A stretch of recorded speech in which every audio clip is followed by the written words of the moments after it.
no Michigan. We tapped in with Djsnoop and he told us to spin again. Can't get off that hit again. I see watch no Michigan.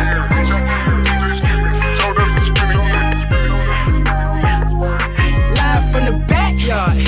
The backyard, live from the backyard, the backyard, live from the backyard, the backyard, live from the backyard, the backyard, live from the backyard, the backyard, live from the backyard, hey the backyard, live from the backyard, the backyard, live from the backyard, the backyard.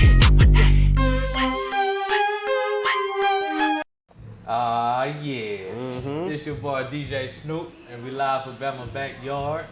And I got my special guest with me. Special guest, Curtis Metcalf. Fresh on my fresh podcast, freshest podcast in Mobile. Yeah. Yes, sir. And the second guest, M-R-E-M-C. And we got the really special guest tonight. Could have been a long time coming. Oh yeah, it is. I told him he gonna get on here. Yeah, and we are here. So if y'all like what we about to do on this podcast tonight, never get a hell yeah. Hell yeah. If y'all like my special guest, how he be tearing up the stage, he'll show stop and the show started, never get a hell yeah. Hell yeah. Y'all know about Jhaynes, never get a hell yeah. Hell yeah. Jhaynes. Gotta get the choir involved, man. Oh yeah, man, I appreciate it. Long time coming. I really appreciate y'all having me.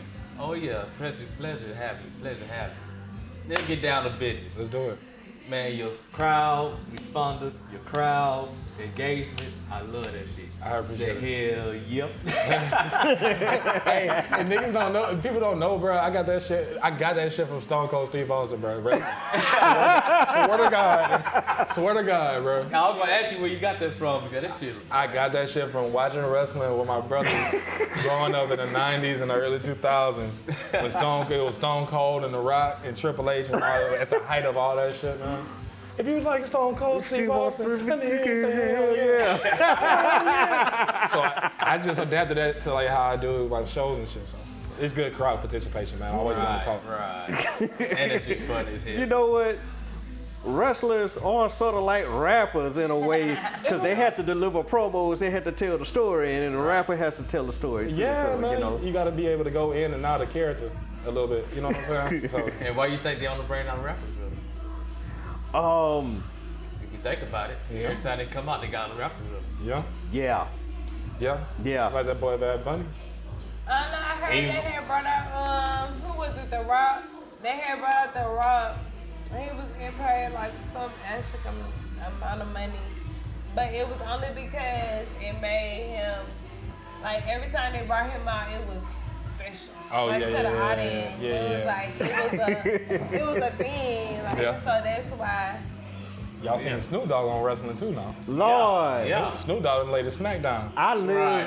Actually, Snoop Dogg in a I think it was WrestleMania or something. He was in WrestleMania. It was, you know, when he got in the ring and he did the little thing, whatever he did in the ring. He wasn't even supposed to do that. What happened was something happened and somebody got hurt. I think it was like a John Cena match or something like that. Yeah. And bruh got hurt, so Snoop Dogg just improv. He just hopped in there, so that wasn't even planned. Shout out to that boy Snoop Dogg, man. Shout out Snoop Dogg is living the ultimate dream. Like, how many other things that Snoop Dogg has? I'd have lived to see Snoop Dogg drop his first record, all the way to seeing Snoop Dogg wrestle. Wrestling, bro. This dude was in the WWE for a minute. And even before that, after that, cooking show. That's what I mean. That's what I mean. Snoop done wore many hats and did many smoking things. weed in the White House. And smoking weed at the same time. This man got the ultimate job. He does. He the one legalized weed. You would think. He never stopped smoking. Still smooth. So Jhaynes, take it from the beginning, man. What made you start rapping? What made you want to say? Yeah, what's the influence? What's the All right, so what you get out of it? So, in the beginning, so I've always been musically inclined because I come from a musical family. Like when I was 5 years old, my grandmother started teaching me how to play piano. And then from there, I branched out, learned how to play like the saxophone, the drums, things like that. So I've always been musically inclined, but it never really came to like accumulation until like I was in school, right? And like every other urban youth in the city of Mobile, Alabama, you trying to go play football, right? Yeah. So I was a real good football player, graduated from McGill-Tulane, went on, had the pleasure of playing college football and also doing college track and field. Shout out to McGill. Oh yeah, shout out to McGill-Tulane, Yellow Jackets. What college you went to? Huh? What college you went to? So I went to 3 different colleges. I went to Troy University coming out, playing football, and then I transferred to a junior college, won a couple of national championships in track, and then played football, and then I finished my career at Lindenwood University. It's a school. It was a small school in the Midwest in Illinois. Oh, okay. So, yeah, shout out to Illinois. Man, it was cold as fuck, bro. Right there, they called it Rainy City. So I'm playing football, and I had the opportunity to almost make a pro roster with the then St. Louis Rams before they made the before they moved them to the LA. But I got hurt, tore my Achilles. So if y'all don't know what that is, explain what the Achilles. Your Achilles is the strongest ligament that you have in your body. It is that if you look at the back of your heel on your foot, that little skinny thing that's right by your ankle, that is your Achilles. That's your Achilles tendon, and mine snapped at football practice. So, I never seen Troy. Yeah. The movie where they went to war, and it hits different. The movie Troy hit different whenever I see Achilles get shot in the Achilles. Like I'm like, oh my god. I'm like, oh my god. But anyway. Going through that process of healing, going through that, first of all, like it was harder mentally than it was physically. You know what I'm saying? Like your body's always gonna heal, but it's always the mental aspect. So whenever I had my surgery, I couldn't really do too much except lay in the bed. So I started picking up the pen a little bit more, and I just bought some recording equipment. And from there, I had I went through like a life-altering thing. Like I kind of lost my identity, because for those of you that don't know about the Achilles injury, most athletes refer to that as the kiss of death, meaning that like, even if you do come back, you're not gonna be 100%. Like you were before. You're not gonna be like how you If you're was. an athlete. Uh-huh. If you're an athlete. Yeah, I mean, like anybody though. Like you can be a normal person, and if you tear your Achilles, you're always gonna, like, you're not gonna be 100% always. You know what I'm saying? So I had a lot more time on my hands, man. Started recording music, started spreading the music around my college campus. All that stuff, and then I brought it back to Mobile whenever I graduated, and that's when I linked up with FBJ. I've known him for a long time. I've known him for a long time. I've known him actually since middle school, but I didn't even know that he was into rapping until I came back to the city. Another McGill-Tulane graduate. Oh yeah, another McGill-Tulane graduate. You already see the shirt though. R.I.P. my boy FBJ, man. Yeah. He gave me my first opportunity to rap at the second Art Walk Cypher. And then from there, it was just like, that's where it started. So like, it's like that was your premiere. Yeah. Because I seen you. You got the beat. I remember. Oh, that was your first one? That was your first one? The one that I was into? Yeah, okay. Yeah. Let me explain. Not the one that you rapped in. You made the beat. Oh. I was like, when I'm on the mic, no, let's get down to business. What was who was in the lineup with you? Bro, I don't even remember, bro. I was nervous, bro. That was like my first time like rapping in front of like everybody here. Wow. Like I did shows in like St. Louis and like Illinois and stuff like that, because I was up that way. But it was your first time home. Okay. You know what I'm saying? Okay. So like I don't remember, but I remember the one that you're talking about, the one that you was on. The one that yeah. That shit was hard. Yeah. That shit was hard. I think everybody came off on that one, man. That was just a cool memory of FBJ. Yeah, bro. Opening up a platform for folks that wasn't getting that shine like that. Yep. That's where I dropped my first project at the Art Wall, one of the Art Wall Cyphers, Truality. We were just talking about that. We were just talking about that. It's on the my YouTube library. Oh yeah, right there. We in there. But yeah, man, that's how I kind of got started with the music thing. I have a ton of influences. I'm about to say, who you listen to? I listen to a lot of different people, but my main influence is, first and foremost, I gotta give credit where credit is due to Bone Thugs and Harmony. Bone Thugs and Harmony is how I got introduced into music, at like rapping, actually. My brother bought their project in 2000, and it was Resurrection. And the first, it was Resurrection, and then the single off of the Resurrection was the self-titled Resurrection. So that was the first time I heard like really like all that rapping and like singing and stuff. It really caught my attention, and from there, I kind of went backwards in my hip hop journey. Like Everybody knows that Bone Thugs and Harmony is synonymous with who? Eazy-E, right? Yes, yes. So you go to Easy. Okay, so who is Eazy-E? Oh, you didn't know that? Like Eazy-E discovered Bone Thugs. Yeah. Oh, I gotta get you hip on the whole story. Yes, one-way bus ticket. Come on. I don't think she deserved that one. Don't get today. She just didn't know. She just didn't know. She didn't know. It's okay. Nah, she. Call Charlamagne, man. Yeah, I should. Don't get today. But yeah, man. No, we can't do it. We can't do it like that. It's all good. But we go back to like who is Eazy-E, and then you find out who Eazy is, and then Eazy-E is synonymous with who? NWA. All right, well let's go back. Who was NWA? Who was all in there? You talking about MC Ren, Dr. Dre, Ice Cube. So who are all these guys? Yellow. And then you go back. Yeah. So I went backwards in my hip hop journey before I actually sprung forwards and got like hip to everything that was going on. So Yeah. my biggest influence is Bone Thugs and Harmony. I listen to a lot of 90s R&B though. Because I rap. Yo, You know what I'm saying? 90s R&B. 90s was the best. Yeah. 90s R&B got some. was golden age of music. What you got? Yeah, hip hop too. They had a lot of groups. Yes, You had a bro. lot of groups. You had H-Town, you had High Five, you had Today. Yeah. I mean, I'm a little bit older than everybody in the room, so I remember Next BBD and edition. boy. Wu-Tang. It's that middle. It's that middle 90s. I just was watching Wu-Tang today. It's Wu-Tang, man. I listen to Tech Nine. Tech Nine is one of my biggest influences. He's the richest independent That's kind of artist. like an obvious one too. Oh, yeah, for real, of course. man. I feel Like- like it's a Take 9 in today's world. Tech Nine is one of those Dang. super spitters. He is the he richest got that double independent time. artist in hip hop history. Yeah, he from out of Kansas City, Missouri. Kansas City. Yeah, Kansas City, Missouri. Strange music. Yup. I met him a couple of times, so that was pretty cool. Hopefully, if everything goes right, Strange music is where I want to go. Where do you think the origins you wanna get signed to of Strange Music? hip Oh yeah, hop? for sure. Oh, that was Where's the origins of hip hop? Where are the origins of hip hop? Or the African been brought in the Zulu Nation and stuff like that? That's. I mean, the Bronx. The Like, Bronx. okay. Oh, those sock hops. She asking you that because this is a I real. ain't Yeah, you did. You just did. Oh, you asked in general now. It's a serious she brought thing. up a lot of people. It's a serious thing. Where's the origins? When she For asked you. that question, For since- him. Don't We in speak this. to We him. in this celebrating 50 years of hip hop thing. Oh yeah. Yeah. But then So they got the South on there. Yeah. Who put stuff on the map? Yeah. Who put the South No, on the map? answer the first question first, and then go back to that. Where is okay? So what was the first Where question? the originate at? Where the And original? then who put South on the map? I don't know who the originator. I don't know who the originator, but I know that. Where? I don't- Did it originate in the South? Did it originate in the East?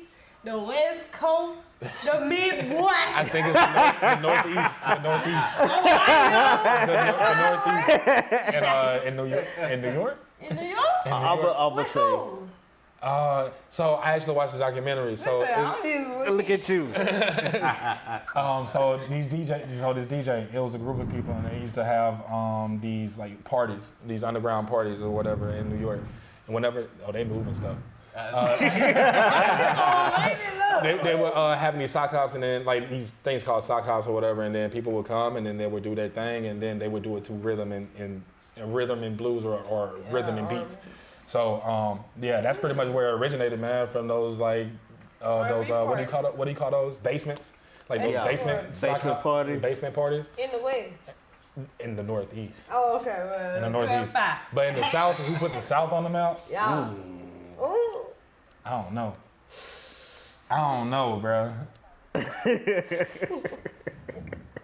don't know. Hold on. You know, you could really stump somebody with that question too. For me. Yeah. It was Master P and the No Limit Soldiers. Ooh, no limit soul. They made it. They turned rappers into businessmen. You know what I'm saying?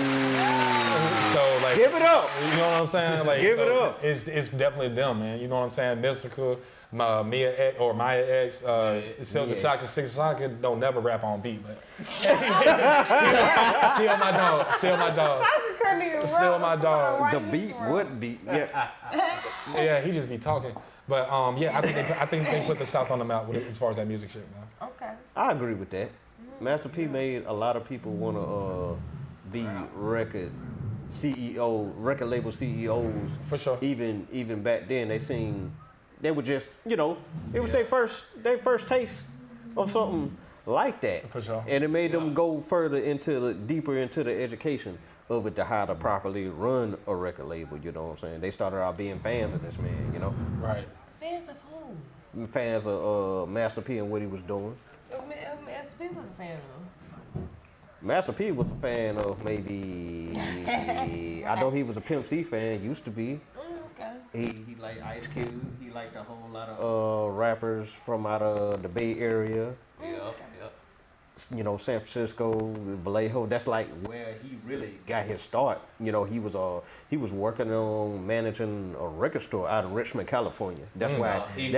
That's why on his when Master P really broke through, he was doing records down south and on the West Coast too. He did a volume of what was it, West Coast Bad Boys? Yeah, that's what it was. Yeah. He got the game from there and brought it back down here and then blew up. What you say? Because E40 uncles gave him the game. What? Yeah. Right. That's kind of like, I'm gonna do a plug. Fresh on my fresh. It's kind of like my podcast. It's kind of like based on having that type of knowledge. Too, y'all catch that? If y'all ain't subscribing, y'all ain't following. Right. Y'all go do that. It's on all the platforms. Spotify made sure of that. But yeah, P was definitely an inspiration to a lot of cats who like Cash Money and shit. didn't know. I mean, it was a whole real war just in New Orleans, period, about people. Man, they sold enough dope to get the money to put out the records. Yeah. They seen how that thing, that's a whole nother story right there. But another question for Jhaynes, man. What's going on? Are you disappointed that Andre 3000 is not coming out with this solo album? Yes. Killer Mike said something about it on Sway's Universe, and it's just like, people took the news of Andre 3000 about to drop a solo album seriously. Yeah, I took it and very it just went on and let folks go on with that for like 3 days, and then it's like turn around and say, man, I was just playing with y'all, I was high. That hurts, what I'm saying? I was lit. It was lit. Yeah, Andre 3000 is definitely one of the best lyricists to ever pick up a pen. So I was really intrigued and interested in whenever I heard the news that he was about to, go ahead and give us something new. It's always refreshing hearing him around. You know what I'm saying? So it gives you a different perspective and a different view on a whole bunch of different things. So I was definitely hyped. I was here for the hype beast. I was on that hype train, but after they slowed that train down, man, I'm a little let down. But that's not to say that he won't do something in the future. You never know, man. He got a lot of songs. He got a lot of songs. So anybody have a favorite song where he's on? Idlewild was a whole thing. That whole movie. Oh, Idlewild was hard. Idlewild? Before its time, man, they did a whole musical soundtrack with Idlewild. Bro, that movie was so lit. I want to watch that. Ain't nobody streaming that these days. I want to watch Wow. Idlewild. You know what? I never thought of that. I never thought of just... Idlewild was so dope, dog. Yeah. Idlewild's hard. Idlewild was dope. A favorite Andre 3000 song? I don't know. He got so many. He got so many verses. What's a verse from him that caught you? I'll put it out there. Go ahead. I'll put one out there. Yeah, I can put one out there. A verse that I always like from Andre 3000 is his verse on Millennium from ATL. Oh my God. Yeah. He says so much shit in there. Right. Kids talk about bars today. This dude, this man says, what? I don't know. He got I like that. I like the one that just immediately comes to my mind that I really like is that feature he did with Frank Ocean. I don't know why. That's so random. Frank Ocean was a vibe. Yeah. I was in The world college when needs Frank Frankie, Ocean popped out. I heard he getting a lot of flack right now, though. Yeah. The world needs Frankie O. Frankie O, we need you. Come back. That you can say that. You can say that about a lot of music. That's why I'm asking the questions I'm asking. Would you really like a Andre 3000 album Yes. out Yes, because I of the would. times. As a 31 The times that we going here, the times that we going through now, Like, and would the they music accept that's it, though? being made. Would they Yeah. accept it? Would it? I think just off the past comments, it would be greatly accepted because it seems like the world is ready for like Andre 3000. This man done gained probably like a good 10 years worth of new fans who Yeah. just off the internet talk have just been talking about Andre 3000, Andre 3000. Right. Andre 3000 better than Big Boy. Outkast is Big Boy better than Mobb Deep and things like that. You know, just enough for the talk from people who came in after Yeah. this man's career started. Right. You know. Oh yeah. You know the music talks and your top 5, your top 10 all-time GOATs. There's people like us saying that Andre is the GOAT. Yeah. Who's your top 5? Who's top 3? My top, I can give you a top 5 in no particular order. Okay. I got a Pot, Big, Jhaynes, and Wait, The- who? He said Pop, Tupac, Okay. Biggie, Okay. Jay-Z, Jay-Z, Nas. Nas. That's 4. And then it has to be tied for like that. Going for me is out of M and Wayne. I'm not mad at that. M and Wayne. I'm not mad at that list. M and Wayne. You were young enough to hear all of them. Oh yeah. And some things trail. Nah. Big died in 9/7, Pop died in 9/6, but they two of the most talked about rappers. Yeah, for sure. How many albums each of them dropped to? I think Pop dropped 5. You mean while he was alive or posthumous? I know, right? Like, While he was alive. I always go by while he was alive. Okay, yeah. If I hear a lot, yeah, about How many live. they dropped when they was alive? Big had 1 album. yeah, one. Yep. How many He was podcasts? dead. He was dead when Life After Death came out. Yeah. How many Yeah. podcasts? But Pac had, let's see, 5. Before he. I think 5. Tupacalypse I now, was like 2. Strictly for my niggas. All eyes on me. Double this. I remember that. Me Against the World. Yeah, All Big Eyes World. on Oh, Me. yeah. Man, So he had 4. whooping. Yeah, 4. He had 4 solo, but 5 if you count Thug Life Volume 1. Yeah. If you count that. But he had 4. Yeah. Machiavelli came out after he got shot. Yeah. Yeah. He died. Yeah. Yeah, that shit was hard. That shit sound like some after death shit with the But goddamn. between M and Rain, who would you get it to? I don't know, because both of them, I think both of them were influential to music. Like, Wayne, of course, you know what I'm saying? But M also, like, he came at a time where, like, it was real taboo to have a white rapper. You know what I'm saying? And be that. And be that good. nice. Yeah. You know what I'm saying? So, I couldn't front on Eminem when I thought he was white. I heard him spit before I found out he was white. And he was dope. And he was still dope after I found out. yeah. Like, Yeah. like, I done got all his albums, like, the Eminem show is the shit. Like, it's a lot of songs, like, he got Damn, that shit was Stanley when Stanley jumped over the bridge. Eminem used to be rhyming, telling stories and shit, dog. He is a dope His storyteller. videos used to be with the buzzing. What is the video with the Eminem show, bro? All the nigga videos used to be so But the good. crazy thing is, if you go back like today, when all the reactions on YouTube and stuff, they were going back through his playlist. Yeah. Everybody want to talk about his first album, Slim Shady. The Slim Shady. Shady, Yeah. okay. My name is not it. Yeah. But if you go with the album before that, Infinite, Infinite. where he was spitting his hardest, Yeah. Yeah. everybody shitted on that album. Yeah. Everybody shit. Oh, recovery. What? I mean, relapse was Yeah, really. But that's after we're not gonna talk. that about is after he made it. You know? Yeah, you know what I'm saying. He had them. Everybody. Every Yeah, artist. yeah. Bible, yeah. Eminem came back with a vengeance though after that shit. That Kamikaze hard too. Yeah. Almost every song on that thing hard as fuck. He got a song called My First Single that just stuck in my head now that we just talking about it. I know what you're talking about. That's off This was supposed to be my first single. That's off of Encore. Yeah, Encore. Yeah. Yeah, it's off of Encore. Encore. Yeah. So did 50 make Eminem? No, Eminem. Nah. What?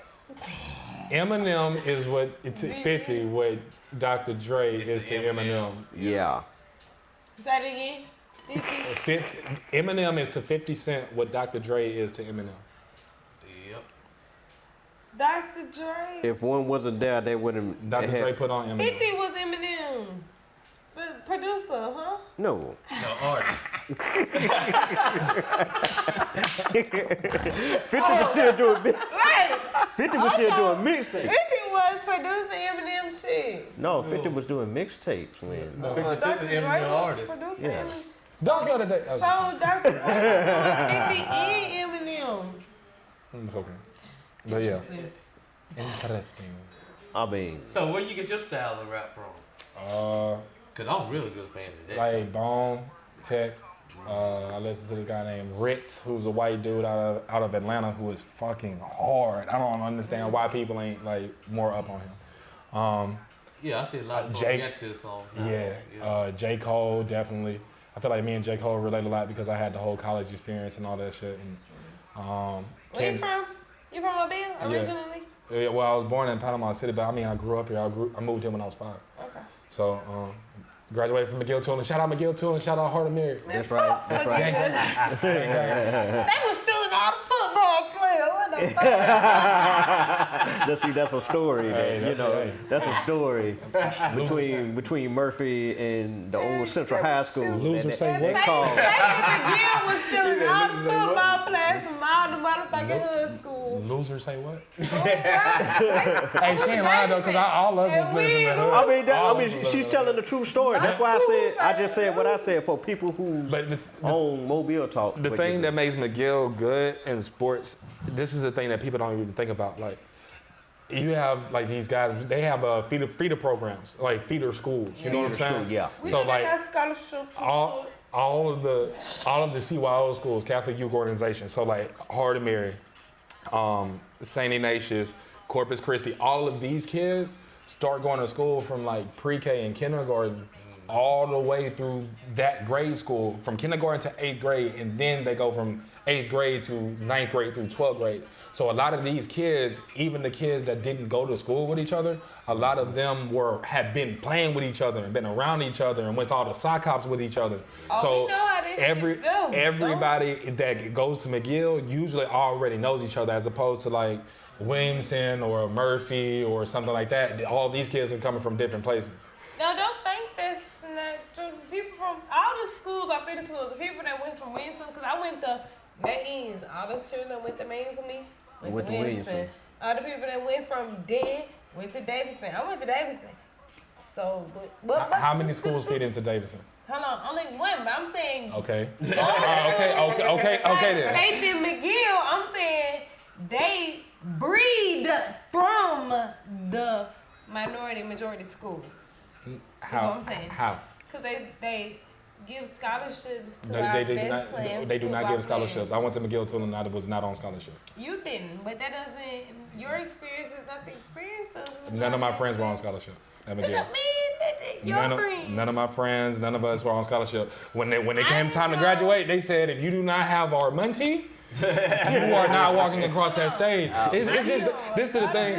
It's a thing that like people get this stigma about McGill, like, oh, they give scholarships and they pay players and shit. Like, that is not true. Not just McGill, Faith, McGill. Saraland does. Saraland. Saraland does. I know that for a fact. I know that for a fact. As a former athlete. See how Sarah Land growing now? Yeah. There might be a minority of players who got scholarships.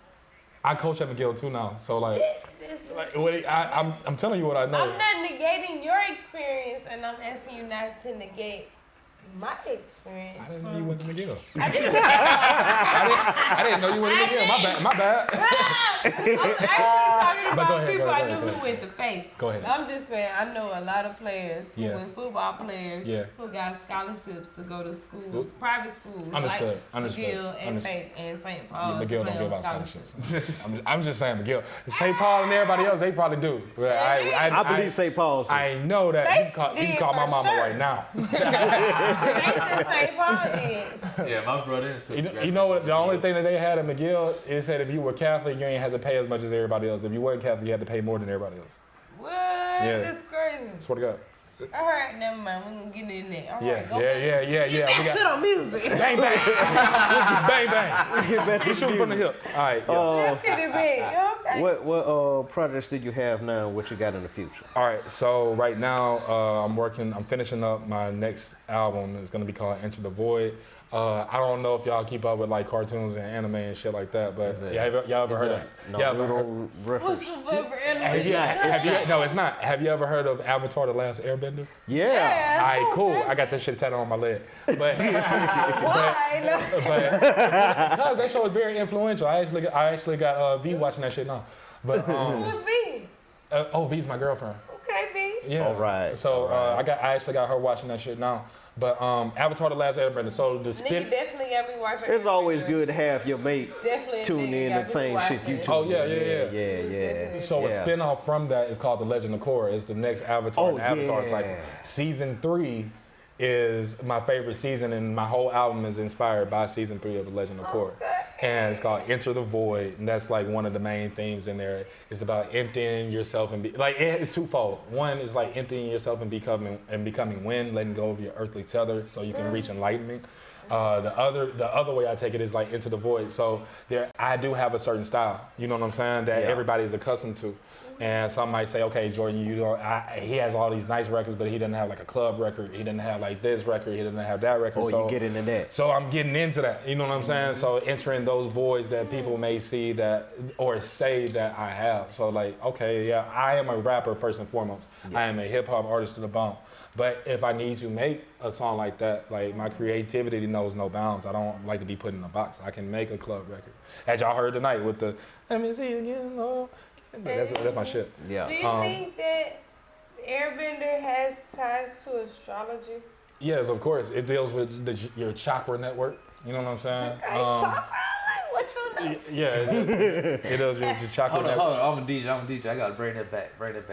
Is it with your who? Your chakra network. Go ahead. Explain to him what it is. All right, so it's like it's like a network that you have in your body. So it's like you have these different spots in your body that represent different things and that can be blocked by different feelings. Wait, but your chakras they are central to your whole system of They go down your spine. It combines though your spiritual, your physical, and your physiological, your nervous system all into one thing. Go ahead. I'm sorry. All of that. So yeah, man, it deals with that, and then deals with like, you know what I'm saying, you transferring your energy and stuff like that. So I love Avatar, bro. I'm gonna go home and watch that shit. I'm gonna go home and watch that shit. You know what I'm saying? Since we're on anime, what have you been watching lately? This is an open question for anybody. Finished up Assassination Classroom finally. What? Assassination Classroom. You know, of course, Naruto. Watch that almost every day. Naruto. I think that was my first. No, maybe Naruto was my first. Naruto. I can't stand what people do. But you say Naruto. Now you know. I said Naruto. I'm gonna get Naruto. Naruto. Okay. All right, this ain't gonna work. That was my first introduction Hey, you know to what anime. Jhaynes That's dope. And Dragon Ball Z, but I ain't really watching I actually got Dragon Ball Z socks on. Airbender, Avatar, and Naruto. Avatar is And not that an shit anime. with the, was it Naruto? Maybe? And Naruto hard. You don't say it like I don't say it, but whatever. Naruto. You know Naruto and them. we black people who look at anime, so Bruh. it's both. It's actually That's what both. I'm saying. Naruto, I say both. Naruto or I Naruto. say Naruto. Because they say it. Naruto. Well, I ain't know though when I was watching like Dragon Ball Z and Pokemon with my cousins. That's anime. When I was younger, yeah, that was anime. Then when I got older, Sailor Moon. it was actually my daughter, cause her dad put her onto that, and she was like, "We gotta watch Naruto," and I'm like, "Nigga, what?" And we started watching Naruto anime, cause my daughter dad, and I'm like, "Nigga, what the fuck is this?" Because my daughter was into that shit, and we started watching Naruto, and that was like my first anime shit. Yeah. And then we got into Anime. Avatar, y'all, and the Airbender. Attack on Titan. And All then right. look, Go ahead. You said that was mine. Naruto was your first. Naruto. What's your first anime? What was your first really, anime? Dragon Ball Z, Z. Cause you know. Dragon Ball Z. I didn't know, but I knew. Dragon Ball Z. I got Broly socks on, nigga. I got Broly. Yeah, you one of those. I got yeah, Broly he socks has on. amazing. Who Yeah. was the strongest character in Dragon Ball Z? Whis. What? Oh, the Grand Priest right now. What? Dragon Ball Super. The Grand Priest. I still watch that shit. That shit's still going on. That shit still going on. Like Catch up. All right, my last project was inspired by the latest form of Goku, Ultra Instinct. Ultra Instinct. Okay, so Yeah. this Goku. Say Goku then, cause look, I know Goku. It ain't Goku. It's the Grand Priest. And then, See, now I can explain to you like, you know, there's a big difference between watching animated subtitled and with the dubs. 'Cause Yeah, they do different things in both. What? yeah, Like, when they you talk know- English and when they speak in Japanese. Yeah, like the So cause the So if I put my TV on subtitles, it's gonna speak Yeah. English. unless it's the actual Japanese version of Yeah. that show. So it still ain't gonna speak English? Not if it's not Hi. translated. You know.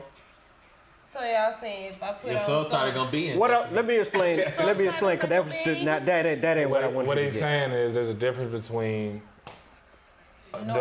okay, so you have Watching- Naruto. You have Naruto, right? So Yeah. you might have Naruto that Let's has use Dragon Ball Z. All right, with Dragon Ball Z. Dragon Ball Y'all Z. saying they got newer editions. Yeah, they got new shit. So it's like Dragon Ball So Super, if I man. watch the new editions Yeah, that should be hard. You in like it? English. They have them in English now, but They the have only them. reason that people watching in Japanese is because they come out in Japanese before they come out in English. In English. So I'm saying if I watch it in English, that's not. That's It the might same- be- It's gonna be a little different. Yeah, it might they'll have different dialogue because of the language barrier and Yeah, 'cause they translation. don't know how to It's like translate. a lot of like It might have Latin different elements in the languages story. don't translate in specifics to English language, so they have to boom. I understand that. Yeah. But you got any project coming out now? Yeah, man, Into the Void, man. I'm working on that, finishing that up, man. I'm actually gonna be doing some work on it here pretty soon. I'm working on visual management for the next couple of shows coming up. Just trying to bring some different visuals to the stage. Get into some thespian stuff with acting and all that stuff. Do some voice acting for some characters, and yeah, man, I got a whole lot of coming up. And what's up. I just appreciate everybody rocking with me, man. Everybody being supportive, man. Oh yeah. You are. Buying my shirts, listening to my music, man. Supporting Hidden Sound Music Group, man. I really appreciate it, man. Where can It's not folks? music group. Hidden Sound Music Group is the label that is run by me and one of my best friends, Daniel Moon, D Moon. So yeah, right now we're actually kind of looking for artists to kind of bring under our umbrella and try to develop them and you know, let's see what we can do. Hidden Sound is basically about finding all of the hidden sound in Mobile because there are a lot of different artists who do different types of music and all of them are dope. So my main objective is to find these artists and bring them to the forefront. You know what I'm saying? With as much notoriety that I've been blessed to have and gain, and I'm still gaining. I'm always about trying to help somebody else. You know what I'm saying? So, especially if I believe in their talent. You know what I'm saying? And I don't need nothing back. I just need them to come and be authentically and 100% themselves. Oh, that was up. To You know what I'm that saying? point, Give it up. so to what you just said, I also agree that there are a lot of very talented artists in Mobile, and a lot of time I feel like people in Mobile we always compare us to like cities like Atlanta and stuff like that. How do we really cultivate and commercialize the talent that exists here in Mobile to like, how do we really pull that out to By- commercialize it and make it? It's about supporting everybody. You know what I'm saying? When one person make it, What is missing? it's support. Everybody just needs to support each other. You know what I'm saying? Like everybody feels like me. I'm the type of dude. I don't care about supporting anybody because I don't personally feel like if I support somebody, that dims my light in any way. And a lot of other artists do feel like that. They feel like you see it when you go into shows. You have some artists that just stand there and just like don't vibe, don't want to go up to the stage and do shit like that. But me, I'm showing love to everybody because I'm confident in my ability, and I feel like people who do not like to engage in participation and like, you know, saying supporting other artists, I feel like they are somewhat self-conscious. Like they were like, oh, if I show this man too much love, I might look like A, I might look like B. Bro, I'm confident in what I do, and the reason I'm confident in what I do is because I honestly do not think that anybody can do what I do better than I can do it. Right. And so I have no problem with showing people love, you know what I'm saying? Because everybody's different. If everybody was the same, this shit would be boring as fuck. Right. You know what I'm saying? What do you think is the dynamic between the artists and the DJs? I think the dynamic needs to be great. You know what I'm saying? I feel like it's extremely imperative for artists and DJs to build that relationship. Because you have the artists have the music, and the DJs are one of the key distributors of that music. So as an artist, I always advise all the artists, man, get with your DJs. Anytime you meet somebody, chop it up. And the thing is, like when you meet these DJs, bro, don't just be sending like random links and shit like to your shit. Like what you need to do is send them a list, like like if you're gonna send them some music, send them one song, send them your single, but send them a dirty version, send them a clean version, send them an instrumental. And send them that type of shit. You know what I'm saying? Shit that they can work with. Like, don't just be like, okay, well, here's my song, here's my link, Apple Music, blah, blah, blah. Like, you know what I'm saying? Like, give them something they can actually work with, a file that they can take to any event and let it ride. So I think the dynamic is extremely crucial to the entertainment entity as a whole. And yeah, man, DJs get with these artists too, because you know what I'm saying? Like, you gotta be tapped in. You gotta be tapped in with what's hot. And you got to be tapped in on what you think is coming next. You know what I'm saying? And that's how you get those spins. That's how you get those bookings. So artists need DJ like DJ need artists. Right. What do you think about the argument? So I've been just seeing this right now on Facebook. But the argument between who came first between the DJs or the MCs. Oh, man. I ain't getting into that. I ain't getting into that. No, it was I'm not getting into DJing is easier but than being a rapper. But then somebody responded and said that DJs were actually the first when it came to hip hop, and I'll say artists were That's the true, though. MCs They to the was DJ. the first. And That's they true, was though. supposed to. I was breakdancing. It wasn't no rappers. DJs, But and then- There wasn't no rappers. Who was the DJ spinning if it was not for the artists? That's what I'm saying. Thing is, when they That's taking a co- beats, that's they were another- taking the songs and they're breaking it down to a beat, and they scratching and mixing them together, and then they had somebody rap over that. That's how hip hop got started. And even before it got to that point, it was the DJ playing these popular records and going on to the lesser knowns and stuff. Like That means people was it's more in good the to have club artists first. back then, so it was a main music. It was A certain type of music that was playing. All right, say for instance, you got the club circuit.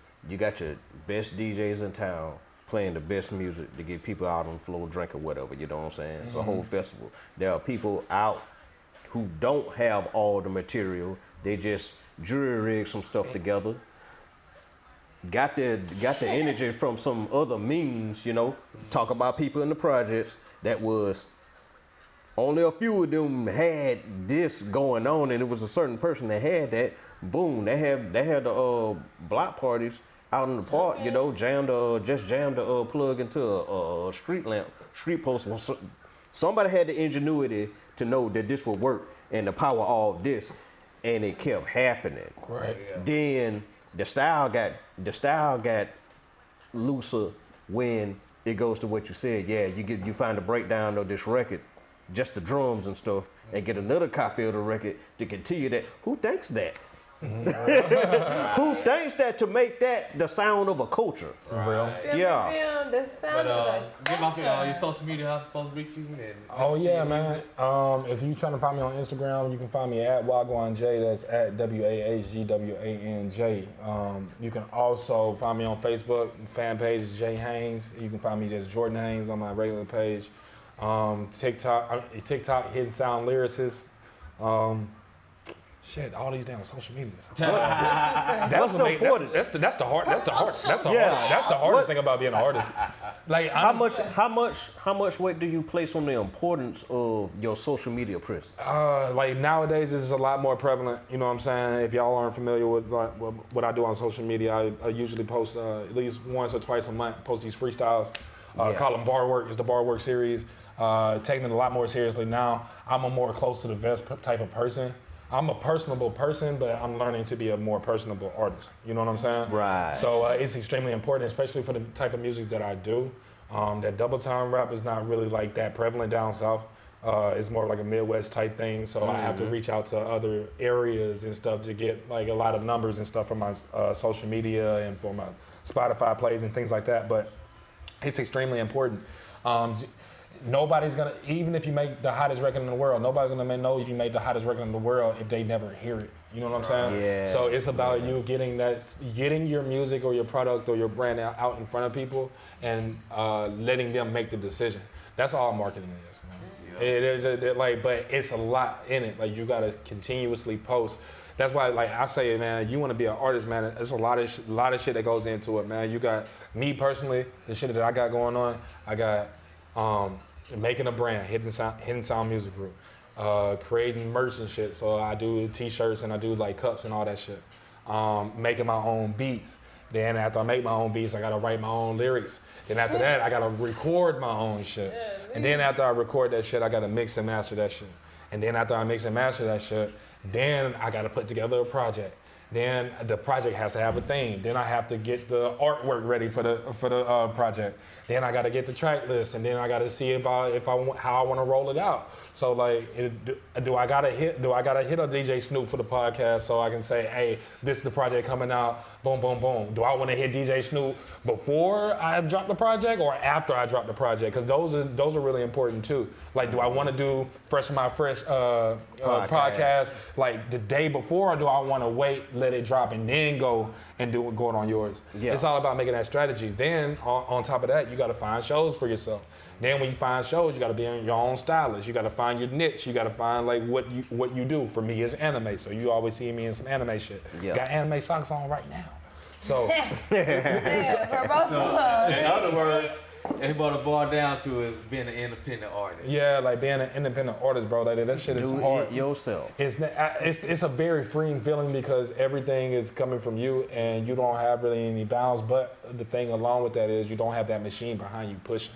So you have to be that machine. Like you got to go to your day job and work, and then funnel all that money into the music and all that shit. So man, being an artist is not hard. If you be independent first, before you go to the machine, because once you go to the machine, they're gonna eat your ass up. But you'll know what your value is and what you worth. Yeah, for sure. You go to that machine, so you can tell them what you want, what you need, how you gonna do this, and you ain't gonna let them shit on you. All right. Because you don't found out who you is, what you can do, how you better yourself, and all that already by being independent. Exactly. Yeah, you go. Exactly. There you go. Anybody that's looking to be an artist, man, I love it, but it is Tell them about the work. Tell them about the work you put in. It's a lot of work. You gonna say that for part 2? Cause they Yeah, we gotta go ahead. Yeah, we gonna definitely do part 2, man. Yeah, I really appreciate y'all having me on, man. Yeah, thanks for coming, man. Yeah, no problem. Time, long time coming. I'm gonna be from now until whenever I see you again. I'm gonna be working on that project. Whenever it's about to gear up to drop, y'all will definitely be seeing me back on here, or hearing me rather, or whatever we're doing. Both. It could be both. Yes, sir. Both two things can be right. Yes, sir. All right. I want to thank Jhaynes for coming on the show tonight. Oh yeah, for sure. I want to thank my special guest, Curtis Metcalf. Y'all can catch me on Twitter. Beats working. You know that's the magic words. I'm on Twitter. Curtis_Metcalf1. Make sure y'all follow him. Yeah. Check out his podcast. Fresh on My Fresh is available on Spotify, Apple Podcasts, Pocket Cast. Everywhere there's a podcast, be in the hill. That's it. Yes, sir. And I'm R.E. You can follow me Facebook, REMC. Instagram, you can follow me at MacArthur, the mogul conversation queen.